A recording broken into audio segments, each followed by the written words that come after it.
15 अगस्त 2025 Putin America के Alaska में अपने विमान से उनके एयरपोर्ट पर उतरे। सामने खड़े थे उनके डोनाल्ड ट्रंप, जो हाथ और ताली बजाकर उनका स्वागत करने के लिए तैयार। रेड कार्पेट बिछाया गया था। पुतिन आए, ट्रंप मिले, दोनों की मीटिंग हुई। बातचीत क्या हुई पता नहीं चला, बस ये पता चला कि दोनों की बातचीत अच्छी रही। फिर उसके अगले दिन ही यूरोप के 4-5 लीडर, जिसमें फ्रांस के, यूके के, पोलैंड के, इटली के और यूक्रेन के राष्ट्रपति वोलोदिमीर ज़ेलेंस्की के साथ पहुंचे। अब ये बात सामने आई है कि इन दोनों अच्छे से खबर ली गई और बताया गया कि जल्द से जल्द युद्ध का समाप्त किया जाए। लेकिन इसके अलावा ट्रंप के अधिकारियों ने कहा है कि पुतिन यहाँ आए तो उसकी वजह ये है कि उन्होंने इंडिया पर सैंक्शन लगा दिए थे। टैरिफ के डर से पुतिन को अमेरिका आना पड़ा और बात करनी पड़ी। फिर व्हाइट हाउस की प्रेस सेक्रेटरी कैरोलिन लेविट ने अपने एक प्रेस स्टेटमेंट के दौरान कह दिया कि उन्होंने इंडिया पर सैंक्शन लगाए हैं, इसकी वजह से रसिया पर प्रेशर पड़ रहा है और वो युद्ध को रोकने के लिए आगे बढ़ रहा है। रसिया के डिप्लोमेट बोबुस्किन ने एक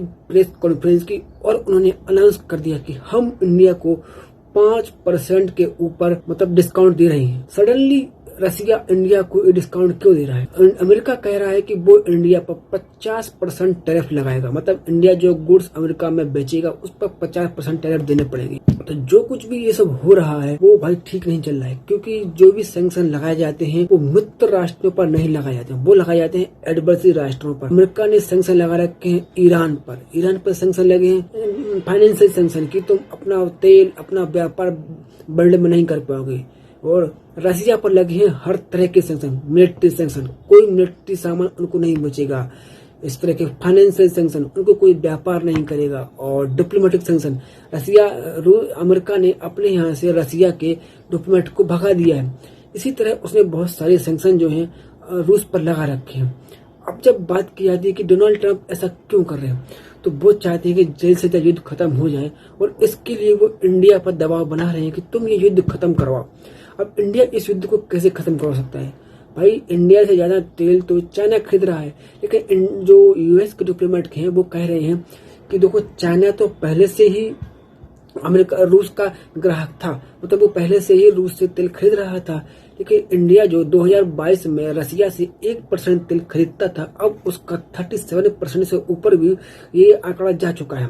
और उसने कहा है कि ये सब फायदा इंडिया में प्रॉपरली एक कंपनी को हो रहा है, एक परिवार को हो रहा है। और वो परिवार को निशाना बना रहे थे अंबानी परिवार, जिनकी रिलायंस की कंपनी है और जिनके ब्रिटिश पेट्रोलियम जो यूके बेस्ड कंपनी है उनके साथ पार्टनरी है। और आपने देखा होगा इंडिया में जो रिलायंस के पंप बने हुए हैं, अब उस पर प्रॉपर लिखाया जा रहा है जियो बीपी, यानी कि रिलायंस का नाम चेंज कर दिया जियो में। और ब्रिटिश पेट्रोलियम कंपनी के साथ उनका जो प्रॉपर जो प्रोग्राम चल रहा है उसके साथ।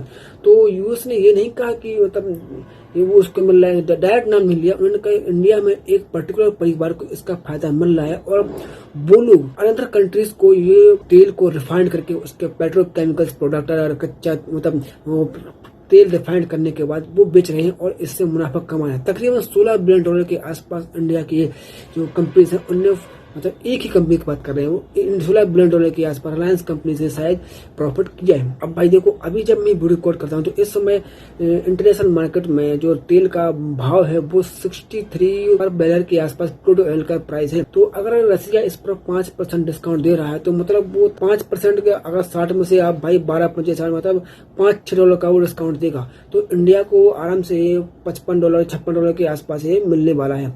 उन्होंने ये भी कहा है कि भाई जो अमेरिका इस पर सैंक्शन लगा रहा है, कोई मित्र राष्ट्र के पर सैंक्शन नहीं लगाता है। वो कह रहे हैं कि यूएस इंडिया को अपना एक एडवर्सरी समझ रहा है। देखना होगा कि आगे इसमें और क्या समझ के निकल के आता है। आपका क्या मानना है? मिलते हैं अगले वीडियो, तब तक के लिए नमस्कार। मेरा नाम राम।